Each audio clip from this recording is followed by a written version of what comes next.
Tuhan yang membawa pujian dan memberkati kita semua yang mendengar pujian ini.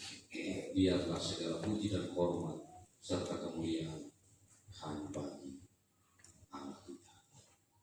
Kekasih-kekasih Tuhan, tibalah kita di puncak dari ibadah kita, yaitu pemberitaan sabda Tuhan. Firman Tuhan yang bersama-sama akan kita renungkan dari 2 Timotius pasal 2 ayat 1 sampai 13.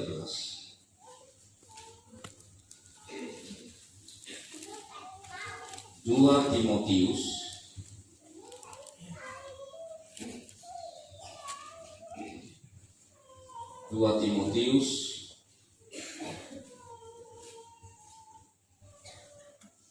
pasal 2 ayat 1 sampai 13.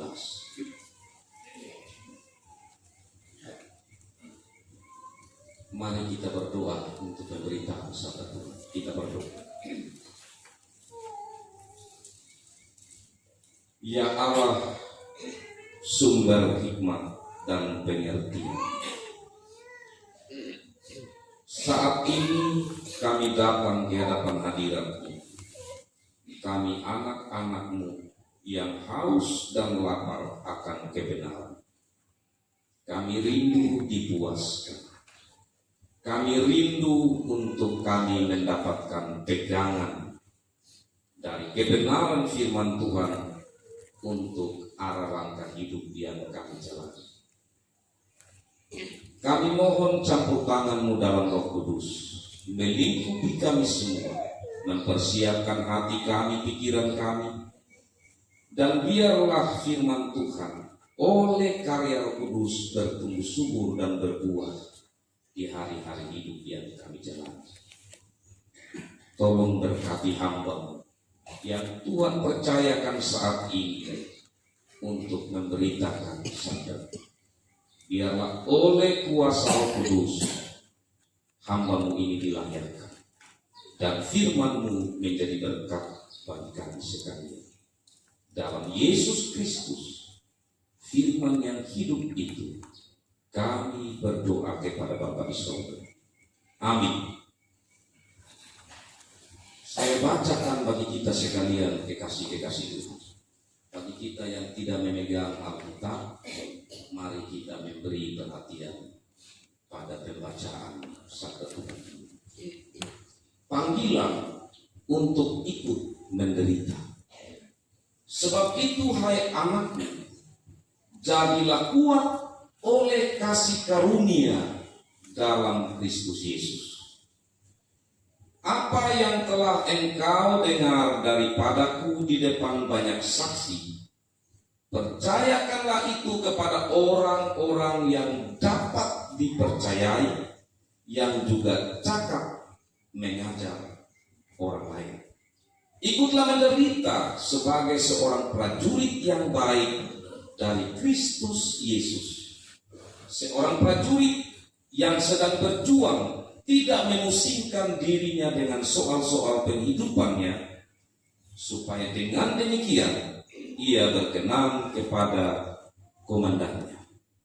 Seorang olahragawan hanya dapat memperoleh mahkota sebagai juara apabila ia bertanding menurut peraturan-peraturan olahraga. Seorang petani yang bekerja keras haruslah yang pertama menikmati hasil usahanya. Perhatikanlah apa yang kukatakan. Tuhan akan memberi kepadamu pengertian dalam segala sesuatu. Ingatlah ini, Yesus Kristus yang telah bangkit dari antara orang mati, yang telah dilahirkan sebagai keturunan Daud, itulah yang kuberitakan dalam Injilku. Karena pemberitaan Injil inilah aku menderita, malah dibelenggu seperti seorang penjahat. Tetapi firman Allah tidak terbelenggu. Karena itu aku sabar menanggung semuanya itu bagi orang-orang pilihan Allah, supaya mereka juga mendapat keselamatan dalam Kristus Yesus dengan kemuliaan yang kekal. Benarlah perkataan ini. Jika kita mati dengan Dia, kita pun akan hidup dengan Dia. Jika kita bertekun, kita pun akan ikut memerintah dengan Dia. Jika kita menyangkal Dia, Dia pun akan menyangkal kita. Jika kita tidak setia, Dia tetap setia, karena Dia tidak dapat menyangkal diri. Demikian bunyi firman Tuhan dalam kesempatan kita bersekutu dan dalam kerinduan untuk mendengar merenungkan kebenaran firman Tuhan. Yang dikatakan berbahagia adalah setiap orang yang selalu rindu membaca firman Tuhan, rindu mendengar firman Tuhan, rindu merenungkan firman Tuhan, serta memelihara atau melakukan sabda Tuhan dalam hidup setiap hari. Salam, salam, kekasih Tuhan. Saat Rasul Paulus melayani dalam jemaat perjanjian baru atau jemaat mula-mula, dari semua rasul, semua pemberita waktu itu, Rasul Pauluslah yang paling luas medan pelayanan. Kurang lebih dia melayani 9 tahun. Dan dalam pelayanan 9 tahun itu, Bapak Mama, jalan darat dia berjalan kaki, dihitung itu sekitar 7.000 lebih kilometer. Itu belum ada motor dulu, belum ada motor. Dia berjalan kaki. Untuk jalur laut 900 kilometer. Jadi lebih sedikit jalur laut itu.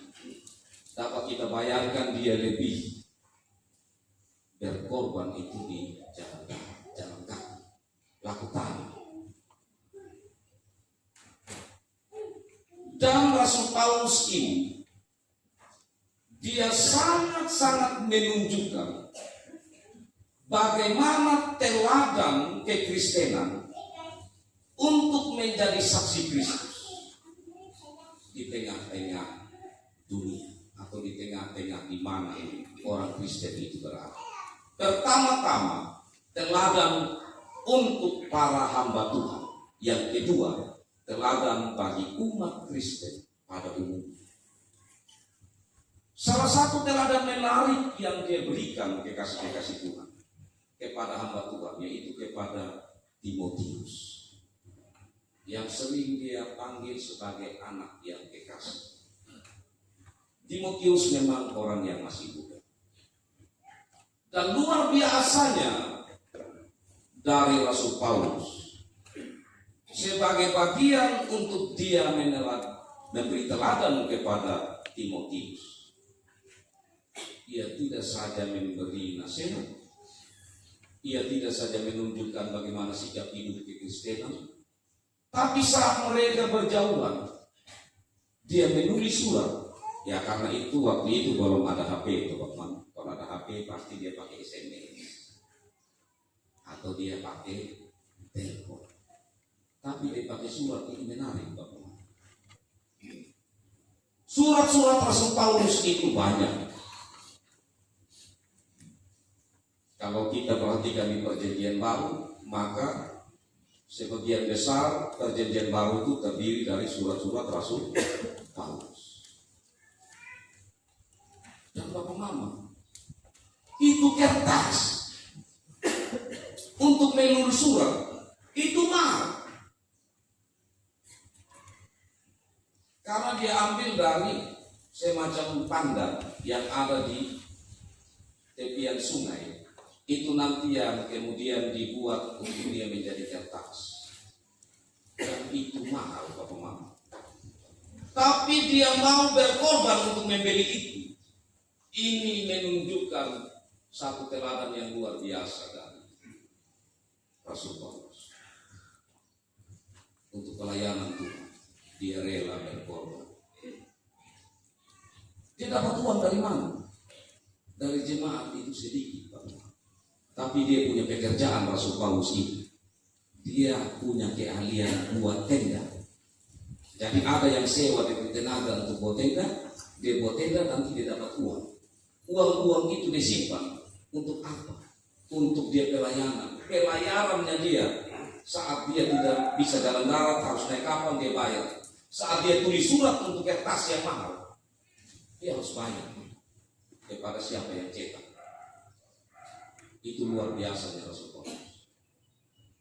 Dan untuk jemaat Tuhan pada umumnya, luar biasanya selain teladan hidup, tapi juga pengajaran-pengajaran yang dia berikan, yang dapat kita lihat itu dari surat-surat yang dia kirim. Syarat sekali dengan pengajaran-pengajaran Kristiani. Dan salah satu surat yang dia kirim juga kepada jemaat di Efesus. Dia punya pergumulan tersendiri kepada jemaat di Efesus. Karena jemaat di Efesus ini kurang sekali untuk dekat kepada Tuhan. Moral dan spiritualitas atau rohani mereka merosot. Dan Efesus inilah tempat di mana Timotius dikirim untuk melayani di sini. Efesus. Jadi Timotius akan menghadapi tantangan yang besar, bahkan dia akan melewati bagi pikiran Rasul Paulus dan yang sudah dibayangkan oleh Rasul Paulus. Dia akan menghadapi berbagai bentuk penderitaan. Untuk itu maka kalau kita masuk dalam bagian firman Tuhan ini, paling tidak pengantar tadi sudah membuat kita sedikit terbuka pemikiran. Alasan apa sehingga Rasul Paulus menulis surat yang kedua kepada Timotius?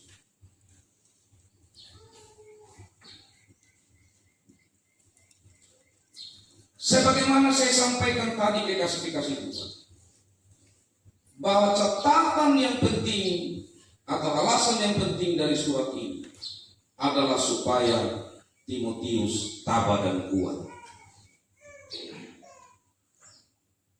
Itu di ayat 1. Oleh sebab itu hai anak-anakku, jadilah kuat.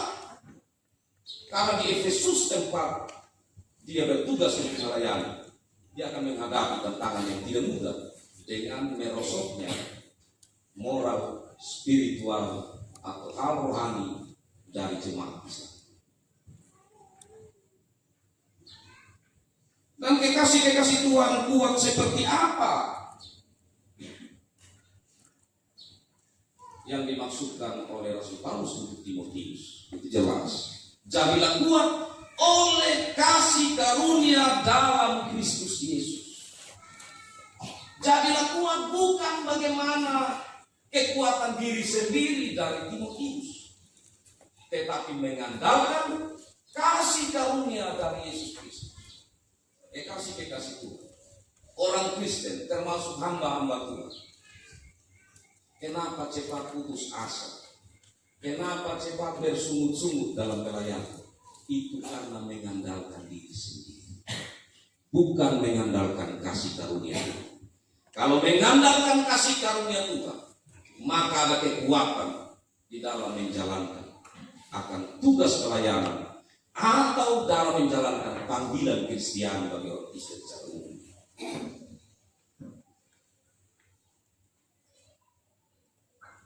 Dan tugas tanggung jawab yang diberikan oleh Rasul Paulus kepada Timotius ini merupakan tongkat estafet berita Injil. Dan di sini kekasih-kekasih Tuhan, kita perhatikan itu di ayat 2. Apa yang telah engkau dengar daripadaku di depan banyak saksi, percayakanlah itu kepada orang-orang yang dapat dipercayai, yang juga cakap mengajar orang lain. Rasul Paulus di dalam pelayanan, dia tahu bahwa berita Injil, modal ini dia dapatkan dari Yesus. Dia tidak bisa tahan.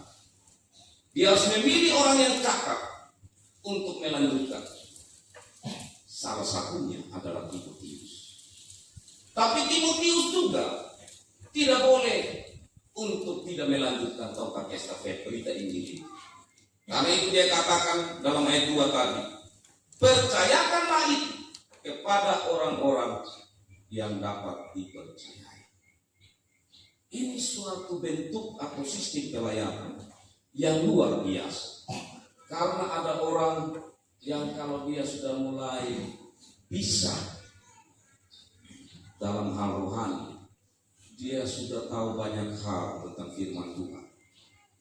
Dia tidak mau kaderisasi. Seperti kalau saya pendeta, saya tidak mau kasih tahu kepada majelis tentang pengetahuan yang saya dapat. Saya simpan. Itu berarti saya tidak melanjutkan tongkat estafet ini. Itu salah satu contoh sebagai hamba Tuhan. Nah, kekasih Tuhan. Hal yang berikut, kriteria atau syarat apa yang harus menjadi catatan penting bagi orang-orang yang akan menerima tongkat estafet itu. Coba kita lanjutkan ayat 2. Dia katakan begini, percayakanlah itu kepada orang-orang yang dapat dipercayai. Yang pertama. Yang kedua, yang juga cakap mengajar orang. Dua kriteria atau syarat ini penting sekali. Jadi yang pertama, orang-orang yang akan diberi kepercayaan tongkat estafet itu harus orang yang dapat dipercaya. Tambahannya yang benar-benar setia. Yang kedua, yaitu orang yang cakap atau mampu mengajar orang lain. Untuk dua syarat ini, Rasul Paulus menggunakan 3 metafora atau 3 contoh, yaitu prajurit, olahragawan, dan petani. Ini menarik kekasih-kekasih Tuhan. Yang pertama tentang prajurit. Ini dia ambil contoh dari kehidupan orang Yunani. Kalau Ibrani, itu mereka kan waktu itu dibawa penindasan Romawi. Jadi prajurit ini itu gambaran yang diambil atau metafora yang diambil oleh Rasul Paulus tentang prajurit Romawi. Prajurit Romawi pada dulu kala Bapak Mama, mereka menjadi prajurit ada beberapa alasan. Ada yang alasannya karena mau menjadi tentara prajurit. Mereka mendaftarkan ini. Ada yang mau jadi tentara karena alasan mereka mau berpetualang atau saya mau tahu bagaimana kalau jadi tentara ini. Jadi mereka sering disebut sebagai tentara sukarela. Tapi ada juga pada waktu itu yang dipaksa. Di saat mereka harus menghadapi perang, maka ada beberapa pemuda yang dipaksa untuk menjadi prajurit atau tentara. Untuk prajurit Romawi atau Yunani waktu itu, mereka masuk prajurit itu pada umumnya sesuai syarat itu 19 tahun. Jadi umur 19 tahun mereka menjadi prajurit. Dan kapan mereka pensiun? Umur 44 tahun. Umur 44 tahun mereka pensiun. Kenapa? Karena itu secara fisik mereka sudah mulai gesiknya turun. Tapi ada yang menarik syarat lain dari prajurit ini.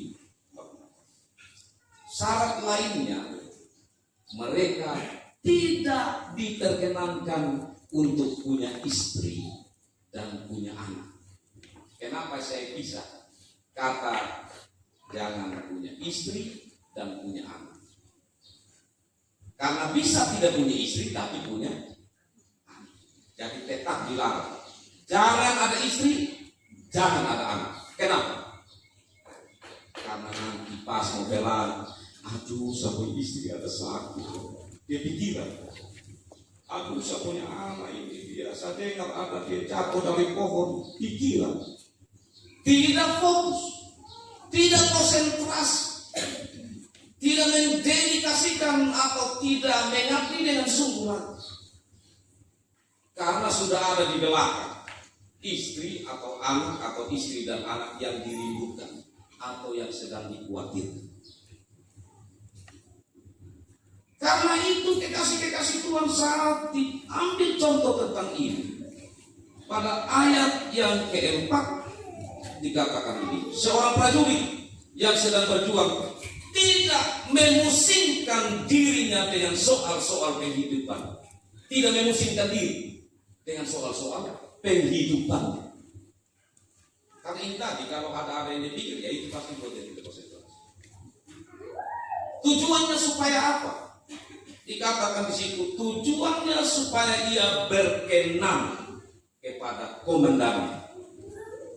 Kepada komandannya. Jadi di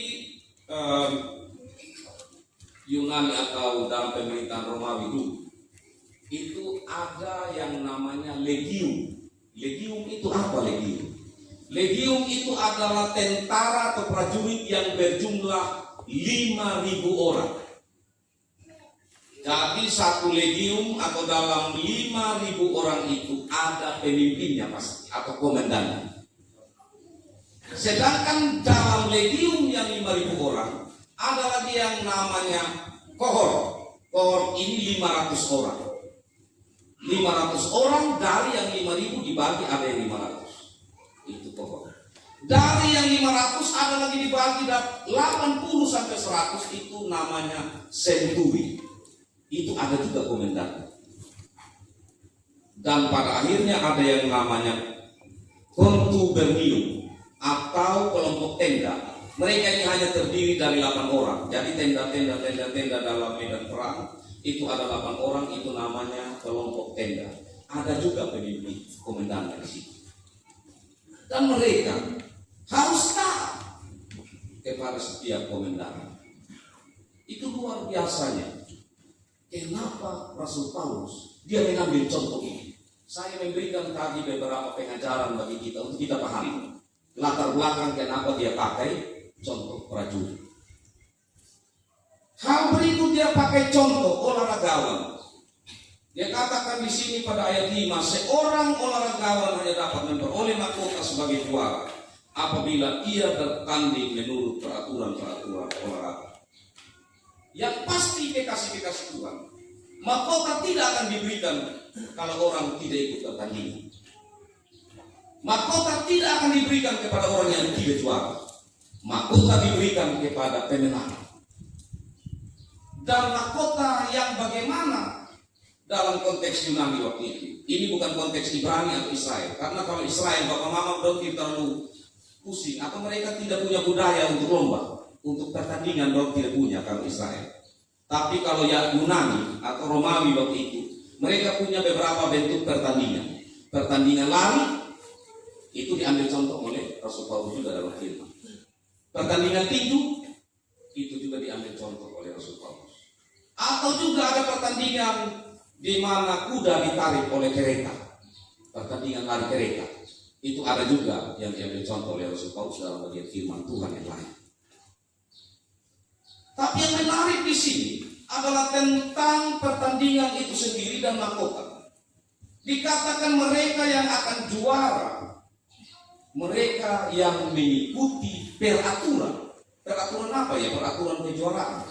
Kalau dia ikut pasti didiskualifikasi atau digas keluar.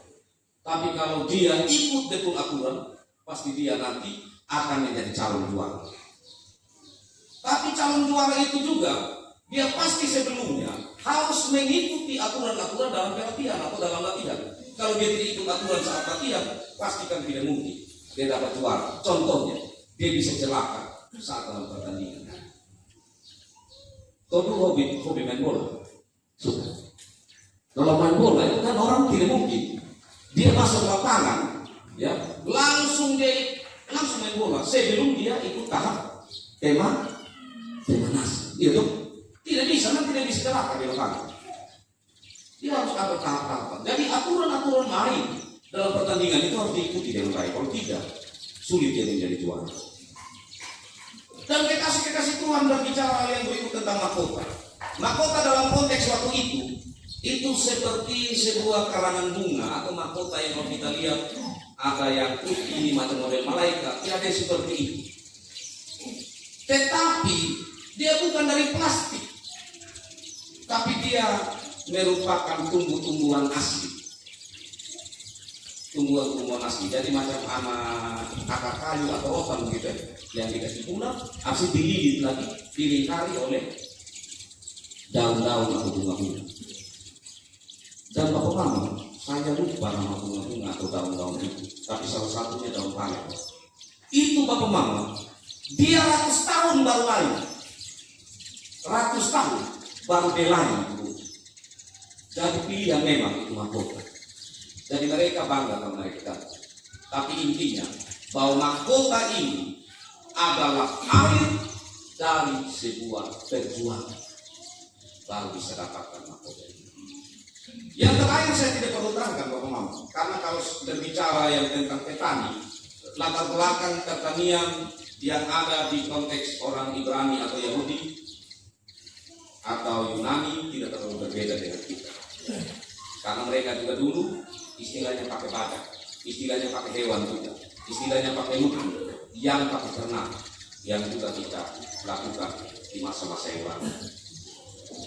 Dan tentu petani itu dia akan sangat sukacita di saat panen. Seperti apa yang selama itu berat dia lalui itu terlupakan. Atau contoh lain seperti ibu yang melahirkan, dia sengsara, tapi saat bayi itu lahir rasa sakit itu seperti hilang sedikit. Nah, kekasih Tuhan, contoh-contoh yang menarik yang disampaikan oleh Rasul Paulus intinya begini: menjadi orang Kristen maka harus rela menderita, harus rela berkorban. Baik itu prajurit, dia rela berkorban. Olahragawan dalam latihan dia harus menyisihkan waktu, harus setia ikut aturan berkorban, menderita, susah. Begitupun petani. Jadi ini perlu rela menderita, rela berkorban. Itulah yang disampaikan oleh Rasul Paulus di ayat 9. Karena penderitaan Injil ini, aku menderita, malah dibelenggu seperti seorang penjahat.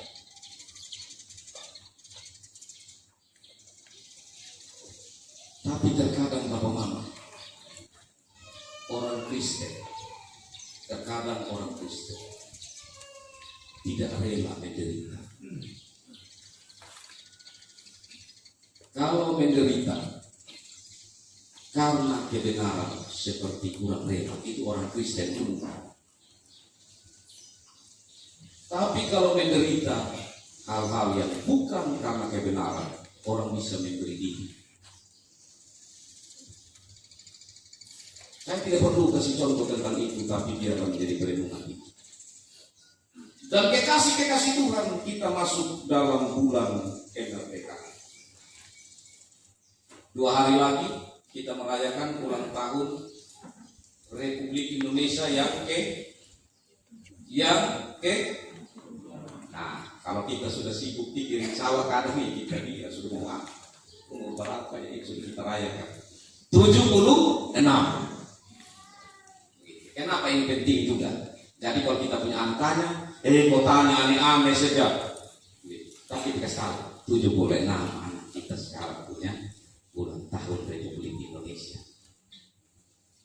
Kekasih Tuhan tentu akan menjadi bahan perenungan kita. Yang pertama, berkaitan dengan konteks firman Tuhan ini. Kita sudah 76 tahun merdeka. Dan kemerdekaan yang diperjuangkan dalam penderitaan, dalam perjuangan yang tidak mudah oleh para pejuang-pejuang dulu untuk membebaskan Indonesia dari dua hal pada umumnya. Pertama, pembebasan secara fisik. Yang kedua, pembebasan secara psikis atau batin, supaya jangan tertekan gitu. Karena kalau dijaga itu bukan saja fisik, tetapi batin, psikis kita juga pasti terganggu. Pasti tidak saja kita punya tubuh dalam bahasa kata, kita punya ini tubuh, tapi juga pengadam, kan? Nah ini dah, tapi juga pengadam atau bisa bebas sekali. Kekasih Tuhan. Tapi coba kita renungkan, apakah selama 76 tahun atau lebih kecil lagi supaya mudah kita renungkan. Selama saya dan saudara-saudara hidup selama ini di Indonesia yang sudah merdeka ini, benarkah kita sudah bebas secara fisik? Dan kita sudah bebas secara batiniah, secara psikis, menjadi perenungan kita. Tetapi sebagai orang Kristen, kekasih-kekasih Tuhan, kita perlu melandasi akan cara pandang kita tentang kemerdekaan dari cara pandang kekristenan. Cara pandang kekristenan itu yang bagaimana? Pertama, kemerdekaan yang diraih ini adalah anugerah Allah. Amin. Amin. Kemerdekaan yang kita raih ini adalah anugerah Allah. Terlebih dari itu, kekasih-kekasih Tuhan, hal yang paling berat untuk seluruh umat manusia, termasuk saya dan saudara-saudara, yaitu penjajahan iblis dalam dosa terhadap manusia, yang membuat manusia tidak punya jaminan hidup yang kekal. Tetapi penjajahan itu telah dipatahkan oleh Yesus Kristus dalam penyalibannya, karena begitu besar kasih Allah akan dunia ini, sehingga Dia telah memberi anaknya itu supaya setiap orang yang percaya kepadanya tidak binasa, melainkan memperoleh hidup yang amin.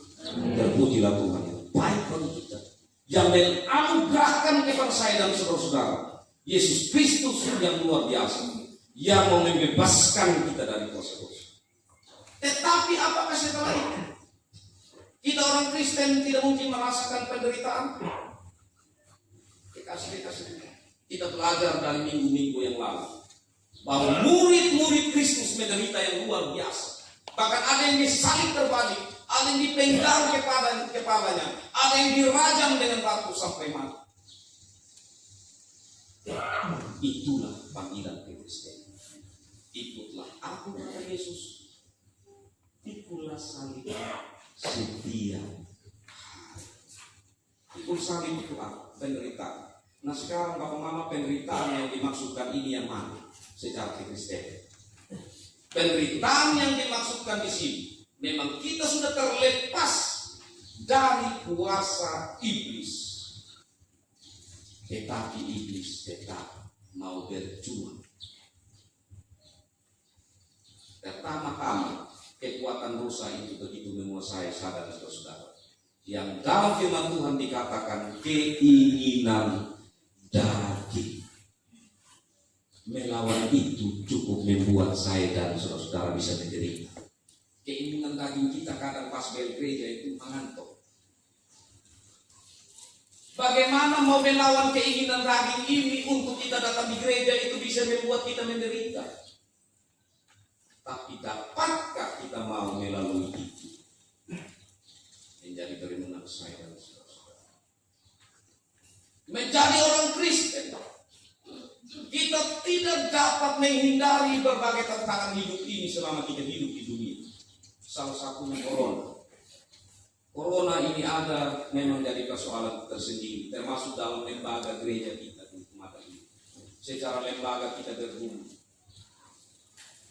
dalam beberapa hal, salah satunya persekutuan, karena kita dibatasi, karena kita harus mengikuti protokol kesehatan yang ada, karena kita harus berjaga-jaga, karena kita diberikan hikmat oleh Tuhan untuk bagaimana kita menjalani hidup ini dengan baik, memelihara diri kita sebagai anugerah Tuhan, harus menjaga kesehatan kita. Ini perlu usaha, ikut aturan itu tidak mudah. Tapi kalau kita pada akhirnya di bisa melaluinya kita menjadi orang-orang yang juara. Benar. Yang terakhir, kekasih Tuhan. Jika kita setia, jika kita tidak setia, ayat 13. Jika kita tidak setia, dia tetap setia, karena dia tidak dapat menyangkal diri. Kekasih Tuhan, baik prajurit, baik olahragawan, baik petani, dalam melalui proses-proses untuk menerima hasil, dia perlu setia. Bagaimana kalau saya habis tanam, saya tidak lagi peduli, salah. Saya tidak setia lagi untuk tadi urusan. Apa dia kasih? Saya jadi orang olahraga, saya tidak setia ikut latihan. Saya kerja sawah, saya pas mau main bola pertandingan, baru saya nanti lari sudah di lapangan ikut main bola. Akhirnya kalau capek emosi, tidak pernah latihan, kita baku lempar batu. Iya tuh, itu terjadi kalau pertandingan. Kekasih Tuhan, saya dan saudara-saudara tidak boleh mengukur kesetiaan Tuhan dari cara hidup kita yang tidak setia, atau dari cara hidup orang lain yang tidak setia, tidak boleh. Tapi terkadang kekasih Tuhan, saya dan saudara-saudara tidak cara mengukur kesetiaan Tuhan dari cara pandang kita manusia untuk diri kita dan orang lain. Kita memang manusia, bisa tidak setia, orang lain bisa tidak setia. Tapi jangan pandang Tuhan kita tidak setia. Kalau tidak Bapak Mama, kalau tidak setia, bahaya. Kalau Tuhan tidak setia, datang di gereja berdiri dengan segenap hati, saya mengaku percaya dan berjanji. Mengaku percaya dan berjanji untuk apa? Salah satunya setia dalam persekutuan. Tuhan bilang engkau tidak setia dalam persekutuan. Saya mau setia dengan engkau. Khusus kau punya sawah, saya tidak akan kasih hujan. Tapi tidak kan? Kita mau setia atau tidak setia terhadap Tuhan? Tuhan tetap setia kepada kita karena memang adanya Tuhan setia dan siapapun tidak mungkin merubah. Itu luar biasanya Tuhan kita, kekasih. Kalau begitu, apalagi yang harus kita buat untuk Tuhan?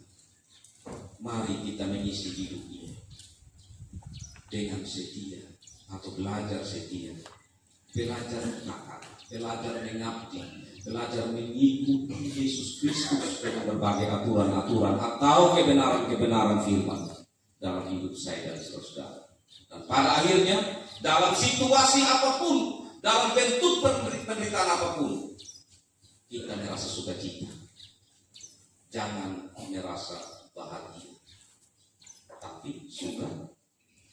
Bahagia itu bisa tergantung keadaan. Saat saya dapat uang banyak, saat saya dapat makan enak, tidak keras, tidak menjadi persoalan, itu bahagia. Tapi kalau sukacita, meskipun susah, saya dan saudara tetap bisa mengalami sukacita. Karena harta yang berharga yang ada dalam diri kita adalah Yesus Kristus dan kebenarannya yang menuntun saya dan saudara kepada mahkota yang dilakukan, yaitu kehidupan yang kekal. Amin.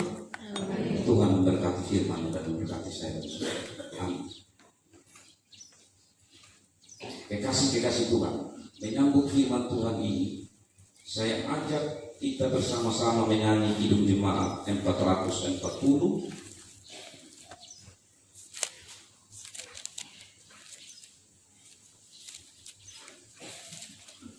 Kidung Jemaat 440 ayat 1. Di badai topan dunia Tuhanlah perlindungan. Di badai topan dunia Tuhanlah perlindunganmu. Kendati goncang semesta Tuhanlah perlindunganmu. Ya Yesus gunung batu di dunia, di dunia, di dunia. Ya Yesus gunung batu di dunia, tempat berlindung yang teduh. Diberi kesempatan kepada pemuda-pemudi untuk menaikkan puji-pujian.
Sudahkah yang terbaik ku berikan kepada Yesus Tuhanku? Sudahkah yang terbaik ku berikan kepada Yesus Tuhanku? Besar pengorbanannya di Kalvari, diharapnya terbaik dariku.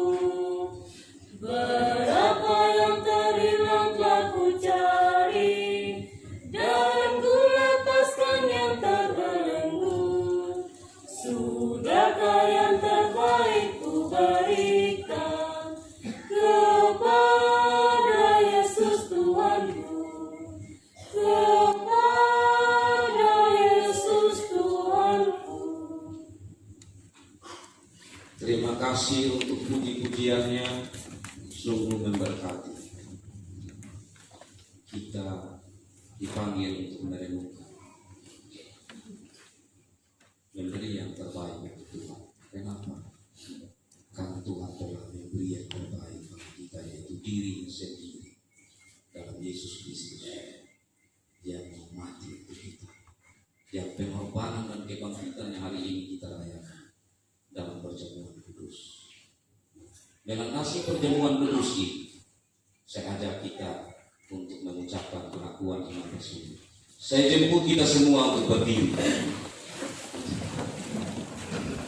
bersama-sama dengan semua orang percaya di segala tempat dan waktu. Mari kita menyatakan pengakuan iman percaya kita lewat pengakuan iman rasuli dengan kita berkata, aku percaya kepada Allah, Bapa yang Maha Kuasa, Khalik dan bumi, dan kepada Yesus Kristus, Anaknya yang tunggal, Tuhan kita, yang dikandung dari Roh Kudus, lahir dari anak Maria, yang menderita di bawah pemerintahan Pontius Pilatus, disalibkan, mati dan dikuburkan, turun ke dalam kerajaan maut.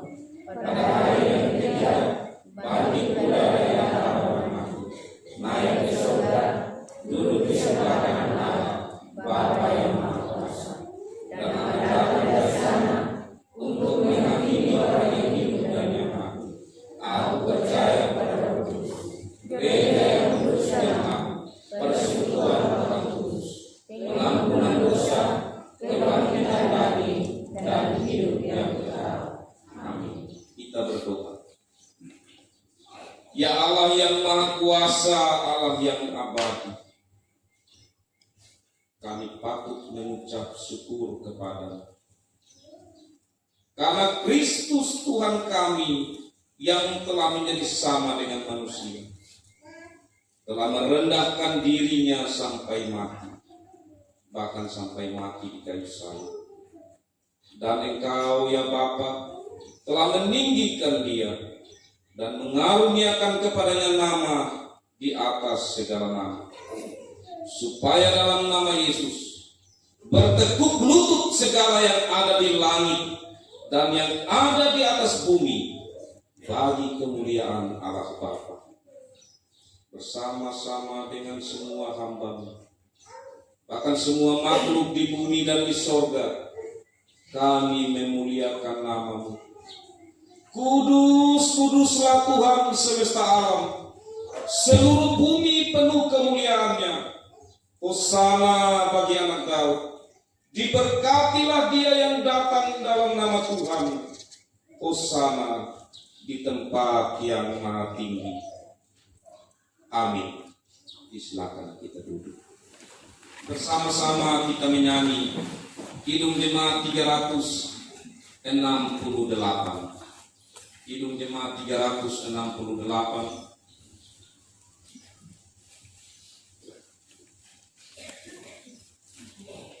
Kita nyanyikan ayat 1. Pada kaki salib-Mu, Yesus, ku berdiri.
Sidang jemaat yang diberkati Tuhan.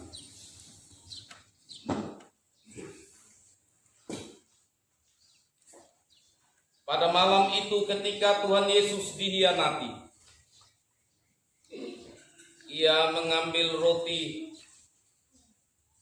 dan setelah mengucap syukur kepada Allah atas roti itu, Ia membelah-belah roti dengan tangannya lalu berkata, "Inilah tubuhku yang diserahkan untuk kalian. Lakukanlah ini untuk mengenang aku." Lalu Ia makan, dan setelah habis makan, Ia mengambil piala anggur dan berkata, "Anggur ini adalah perjanjian Allah yang baru, disahkan dengan darah. Lakukanlah ini untuk mengenang aku." Setelah habis makan dan minum anggur ini, Yesus mengatakan, "Lakukanlah ini selalu untuk mengenang akan aku. Setiap kali kalian makan roti dan minum anggur ini, kalian memberitakan kematian Tuhan sampai Ia datang kembali."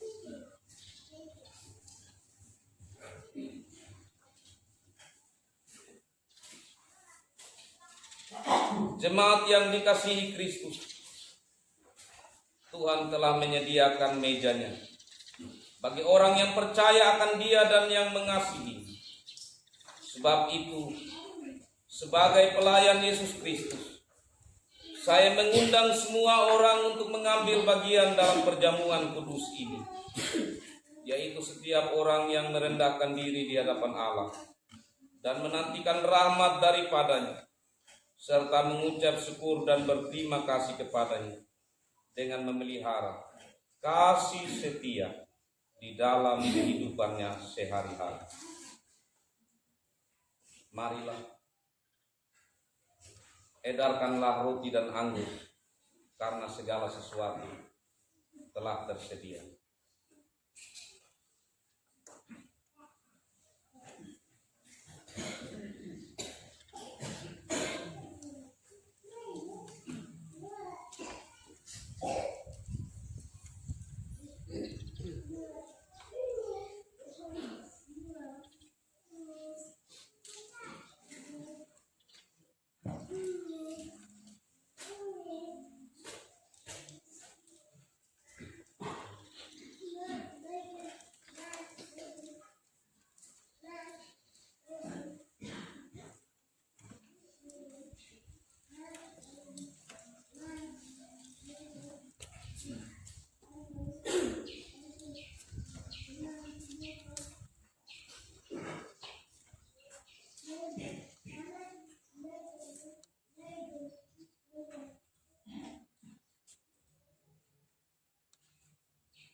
Sambil roti dan anggur diedarkan dalam kerendahan hati kita, kita lanjutkan pujian Kidung 5 368. Pada kaki salibmu, kasihmu ku terima.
kaki salibmu, ku ingat kurbanmu.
Jiwaku bahagia.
Kita ulangi ayat 2, pada kaki salibmu kasih mengikuti.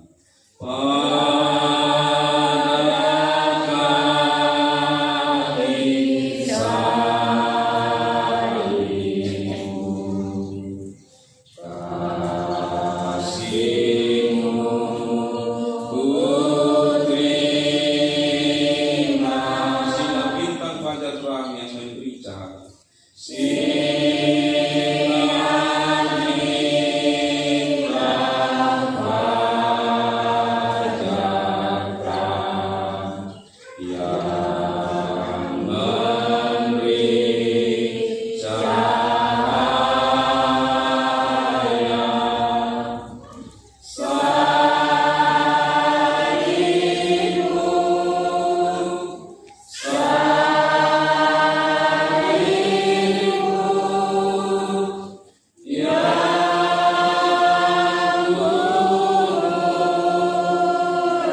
Ayat 3, pada kaki salibmu ku ingat kurban. Pada kaki salibmu ku ingat kurbanmu. Dalam jalan hidupku ku kenang selalu.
Mungkin di antara APMK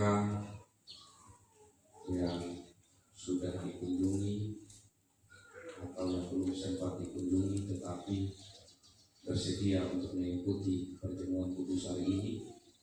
Tapi saat pelayanan roti anggur diedarkan tadi, kalau sempat dapat tolong angkat tangan.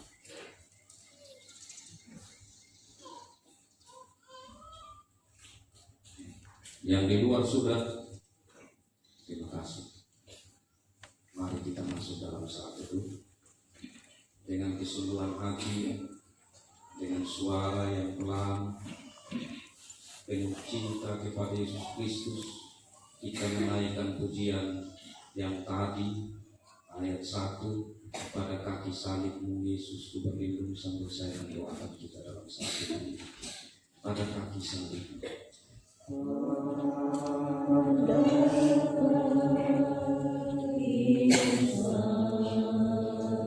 Inilah kami anak-anakmu Tuhan. Kami orang-orang yang seharusnya layak mendapatkan penghukuman, yang sesungguhnya tidak layak menerima kasih-Mu. Seringkali kami menyakiti hati kudus. Seringkali kami menganggap murah pengorbanan Yesus Kristus. Oh Tuhan, di bawah kaki salib-Mu kami berserah anak-anak-Mu. Sampai dengan penuh sukacita kami bersyukur karena Kristus mau mati bagi kami, sehingga kami menjadi orang-orang yang merdeka, orang-orang yang menang, menjadi orang-orang yang dibenarkan oleh Tuhan. Terima kasih Tuhan, yang terlalu baik dalam hidup kami. Terima kasih untuk pengorbanan, kesetiaan dan penderitaan dalam Yesus Kristus yang menjadi teladan bagi kami. Biarlah kami menjadi anak-anak yang rela menderita untuk Kristus dan selalu setia menjadi pengikut Kristus dalam hidup ini. Dalam Yesus Kristus kami berdoa. Amin.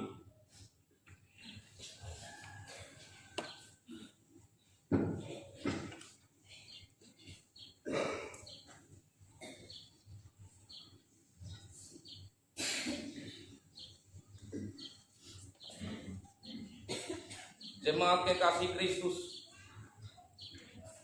roti yang kami pecah-pecahkan ini adalah persekutuan dengan tubuh Kristus. Ambil.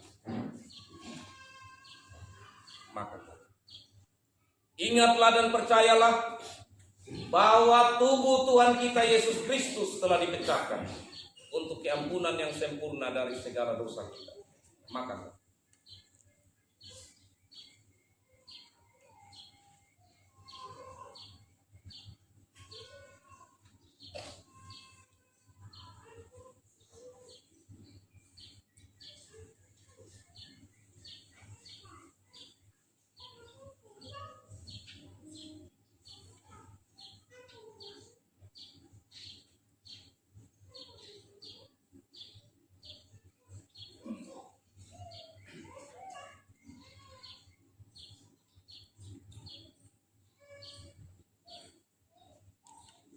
Jemaat kekasih Kristus, cawan minuman syukur ini adalah persekutuan dengan darah Kristus.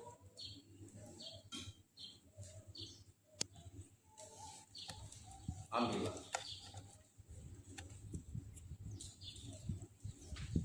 Minumlah. Ingatlah dan percayalah bahwa darah Tuhan kita Yesus Kristus telah tertumpah untuk keampunan yang sempurna dari segala dosa kita. Minumlah.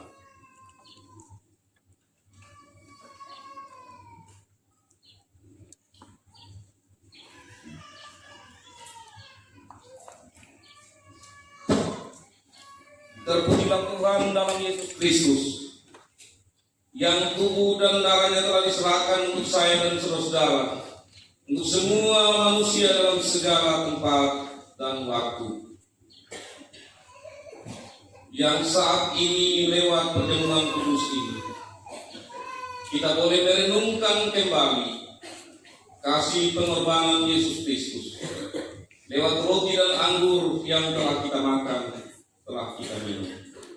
Ingatlah selalu saudara-saudara, pengorbanan Kristus merupakan pengorbanan yang tidak dapat kita ukur, tidak mampu kita balaskan.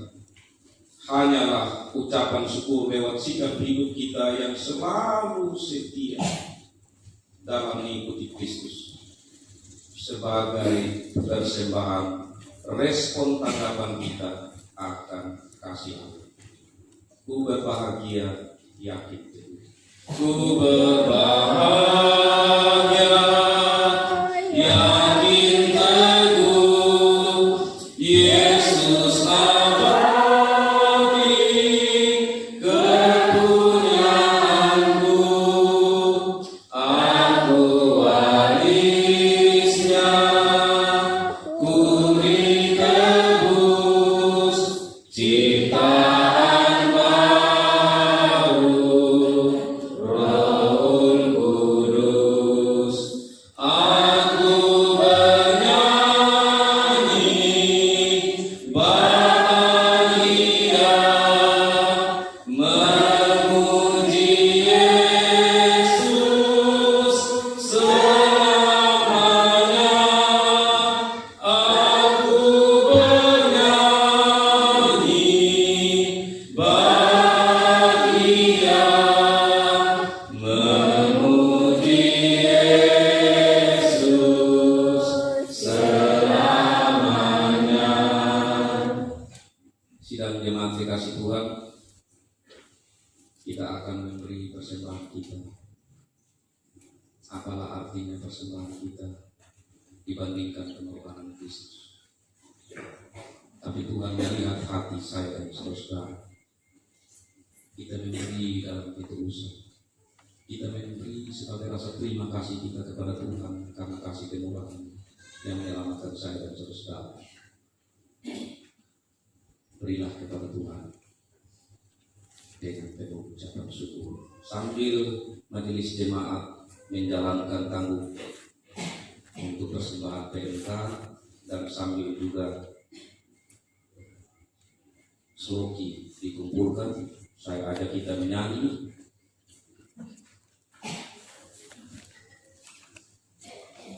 dari Kidung Jemaat 426. Kidung Jemaat 426.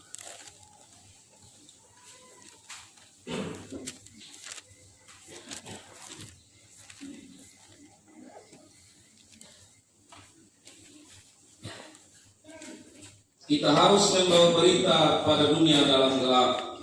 Kidung dimakan 426. Kita harus membawa berita pada dunia dalam gelap tentang kebenaran dan kasih dan damai yang menetap dan damai yang menetap karena telah jadi remang pagi dan remang jadi siang terang. Kuasa Kristus kan nyata ramani dan cemerlang. Kita harus menyanyikan gitar, melembutkan hati keras. Kita harus menyanyikan gitar, melembutkan hati keras, supaya senjata iblis remuk dan segera lepas. Supaya senjata iblis remuk dan segera lepas, remuk dan segera lepas, karena gelap jadi remang pagi dan remang jadi siang terang. Kuasa Kristus kan nyata ramani dan cemerlang. Kita harus membawa berita Allah itu kasih belas. Kita harus membawa berita Allah itu kasih belas. Diberikan putra tunggalnya supaya kita lepas. Diberikan putra tunggalnya supaya kita lepas, supaya kita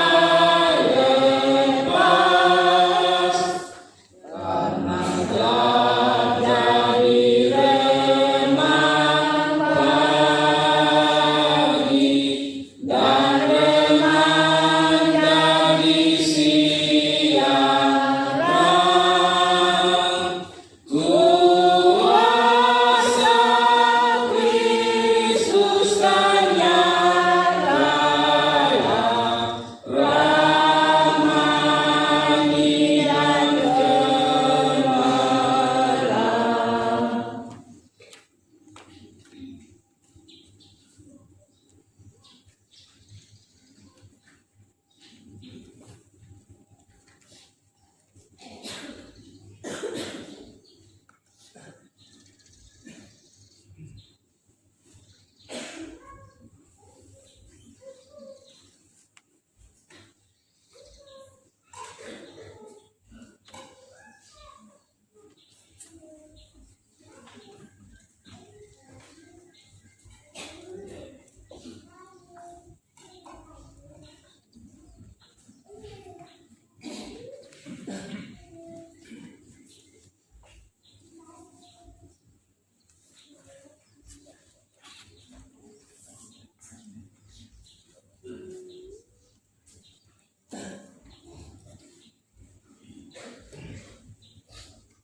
Mungkin masih ada sesuatu yang tertinggal Bapak Mama, atau yang persembahannya terlewatkan oleh majelis.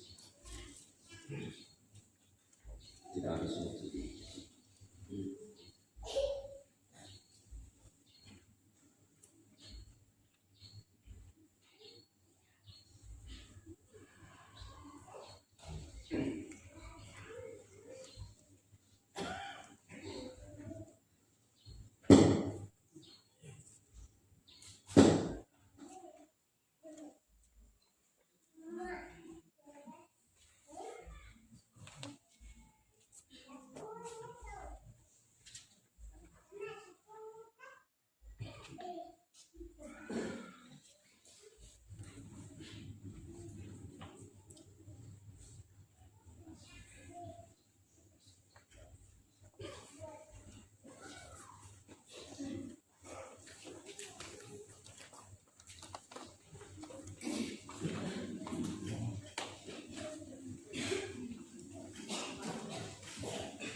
Sidang jemaat yang diberkati Tuhan, mari kita satu hati untuk kita menaikkan doa syukur syafaat kita.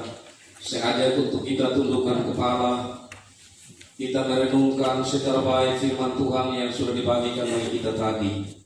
Dan dalam kesempatan ini juga kita akan mendoakan untuk saudara-saudara kita yang tidak sempat hadir dalam ibadah ini, yang seharusnya mereka adalah anggota HAM, tetapi mereka dalam pergumulan, baik itu ditahan, disiasat, atau anak-anak Tuhan yang dalam keadaan sakit tua. Kita akan satu hati sebentar mendoakan mereka. Kita juga akan mendoakan anak-anak Tuhan yang dalam keadaan sakit. Kita satu hati untuk memohon kepada Tuhan, dan kiranya mereka disembuhkan dan pada akhirnya mereka dapat mengikuti bersama-sama persekutuan minggu-minggu berikut bersama dengan kita. Dan kita juga akan membawakan pergumulan-pergumulan kita secara pribadi rumah tangga. Dan kita saling mendoakan untuk rumah-rumah tangga kita masing-masing dan sesama kita. Dan kita juga mendoakan persekutuan kita. Kita berdoa. Ya Allah, kami sungguh bersyukur kepada-Mu. Dan dalam kesempatan ini Tuhan memberi kesempatan untuk kami bersama-sama menikmati persekutuan. Terimalah ya Tuhan puji-pujian yang kami naikkan. Terimalah juga puji-pujian yang disampaikan oleh para pemuda. Dan biarlah puji-pujian kami menjadi persembahan yang berbuah harum di hadapan hadirat Tuhan. Dan jadikanlah kami ya Tuhan, hidup kami untuk selalu memuji-Mu dalam setiap segala segi rutinitas hidup, aktivitas hidup yang kami jalani. Ya Allah Bapa di sorga, kami bersyukur untuk firman-Mu. Arahkanlah kami selalu ya Tuhan, untuk kami menjadi anak-anak-Mu yang setia. Meskipun kami menderita, meskipun kami susah, kami tetap kuat karena kami percaya bahwa kasih karunia Tuhan, tuntunan Roh Kudus itu bersama kami. Dan dalam segala segi kehidupan, baik pelayanan maupun pekerjaan-pekerjaan yang kami lakukan, seluruh hidup kami, biarlah itu untuk kemuliaan Tuhan. Bapa dalam kerajaan surga, dalam kesempatan ini kami mendoakan untuk saudara-saudara kami yang tidak sempat menikmati persekutuan ini, baik itu ibadah, baik itu juga dalam perjamuan kudus. Biarlah Tuhan memberkati mereka. Dan khusus untuk orang-orang muda yang sebentar sore hari akan mengikuti ibadah, biarlah Tuhan juga mendorong mereka dan Roh Kudus-Mu menggerakkan mereka di saat mereka mendengar bergereja, untuk mereka mengikuti persekutuan ibadah sore hari.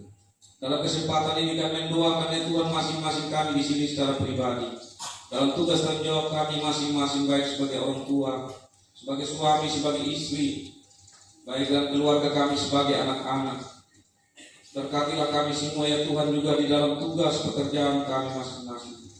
Kami pertaruhkan apa yang sudah kami lakukan dan yang kami rencanakan ke dalam tangan pengasihan Tuhan. Dalam kesempatan ini ya Tuhan, kami mendoakan secara khusus untuk anak-anak Tuhan kami dalam keadaan sakit, mereka tidak sempat mengikuti ibadah bersama kami. Biarlah Tuhan menolong mereka, sembuhkan mereka, dan terlebih khususnya yang lemah iman, kuatkan mereka ya Tuhan. Dalam kesempatan ini juga ya Tuhan, kami mendoakan secara khususnya untuk adik mahasiswa Rio yang sudah boleh menyelesaikan masa tugasnya di Jemaat Rumada hari ini. Tuhan berkati hamba-Mu ini selama 2 bulan kurang lebih dia belajar di Jemaat Rumada ini.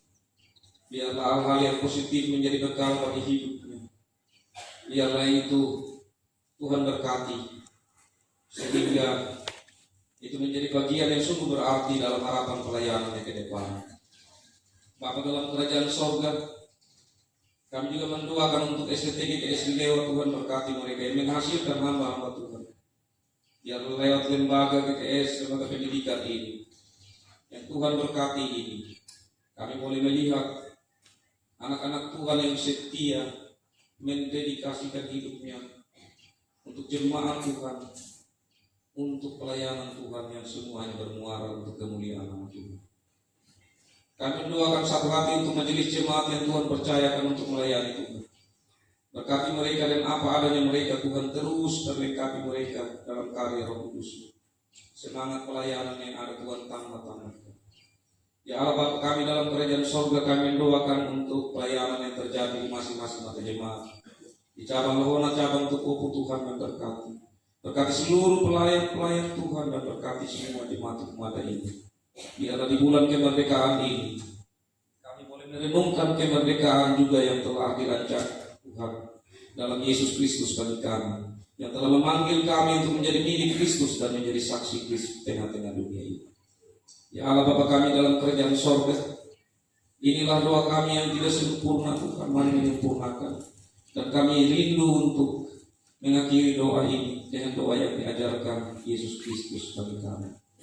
Bapa kami yang di sorga, dikuduskanlah namamu, datanglah kerajaanmu, jadilah kehendak-Mu di bumi seperti di sorga. Berikanlah kami pada hari ini makanan kami yang secukupnya, dan ampunilah kami akan kesalahan kami, seperti kami juga mengampuni orang yang bersalah kepada kami. Dan janganlah membawa kami ke dalam pencobaan, tetapi lepaskanlah kami daripada yang jahat. Karena Engkaulah yang punya kerajaan dan kuasa dan kemuliaan sampai selama-lamanya. Amin. Sidang jemaat kekasih Tuhan, saatnya kita memberi ungkapan syukur lewat kolektif mingguan kita. Dan sambil tangguh kolektif diedarkan, kita bersama-sama nyanyi Kidung Jemaat 337. Kidung Jemaat 337.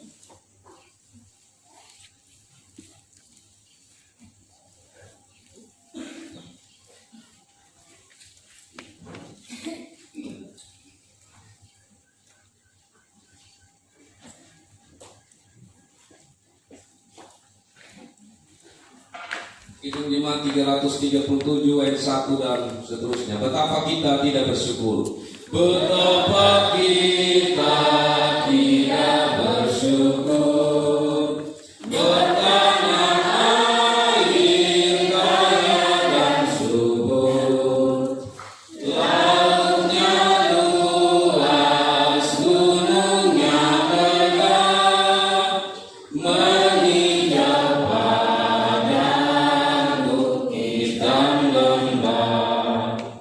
Itu semua berkat karunia Allah yang agung maha kuasa.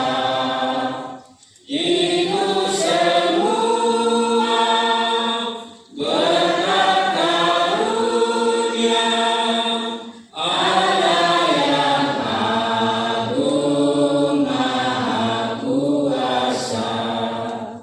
Alangkah indah bagi mereka bernyanyi cahaya surya nan cerah, ditingkat hijau burung karentik, bunga pun bangkit harum berseri.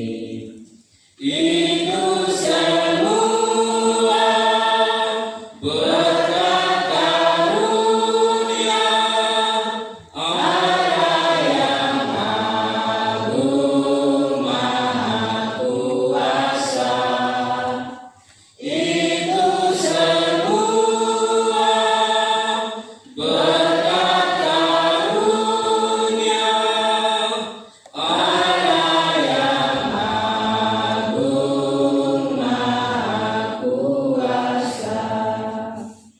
Bumi yang hijau, langit yang terang, berpadu dalam warna cemerlang, indah jelita, damai dan teduh, persada kita jaya dan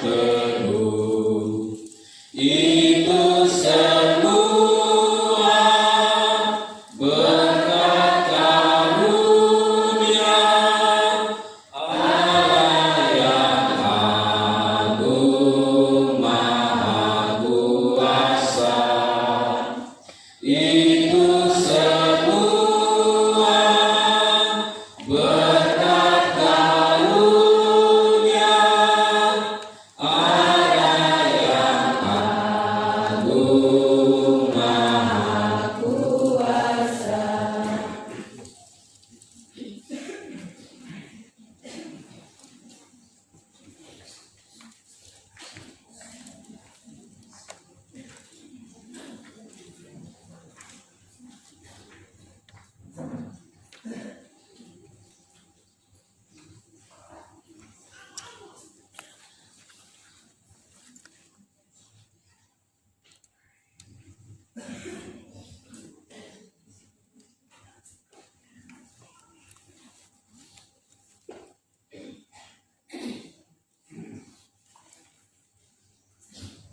Mada kata kain hati dah kata lain aja, new kata naga, mada bayar. Ala murina midata sorga, rohwa nalamu muri, nakok bulan ati mereka, damu jauh damu tela magama, damu pelun magama dok, dok panap magama dangama.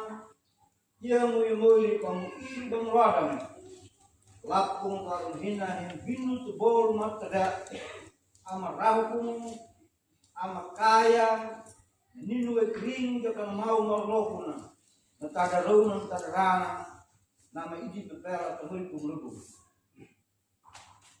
Muli, iya ya kasih adat kokum, waya kai muli lima. Ewer kijar kolkot lima hakam balang dan tudung tudung ngayun ngayap. Yak kiyak kemuri dalam kamung mana namuri kuma dalam rehi zaman boru dan itu gamai kan keagaman. Nah, bukan jangan kurang jakam. Kampung ring penglarang kalau itu nagam lima. Namuri pelere. Kalau kumha nyur pengnaga, kami nak luar wajah kerja menat cinta. Boy, pada kau mati nak duduk ke jalan. Wahai mulian Anak Yesus Kristus kemuriman, cinta Tuhan, amin, surga dalam. Amin.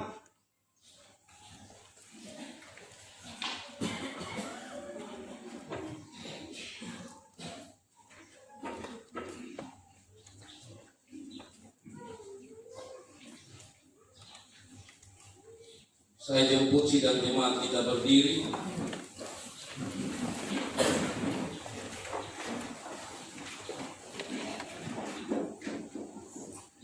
Jemaat kekasih Tuhan, angkatlah hati kita di hadapan hadirat Tuhan.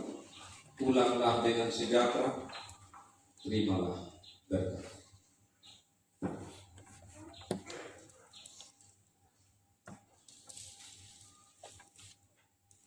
Kiranya Tuhan memberkati dan melindungi saudara-saudara. Kiranya Tuhan menerangi saudara-saudara dengan wajah-Nya dan mengasihi saudara-saudara. Kiranya Tuhan menunjukkan wajah-Nya kepada saudara-saudara dan memberi saudara-saudara selamat sejahtera dari saat ini sampai selama-lamanya. Amin. Amin. Amin. Amin.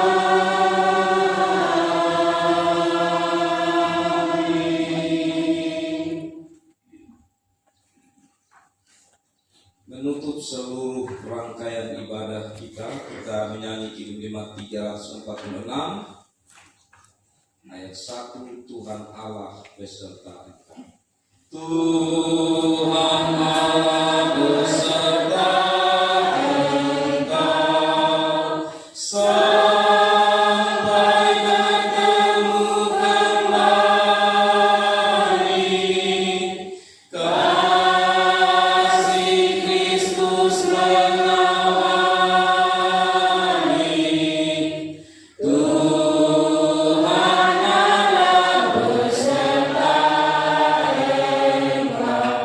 Sampai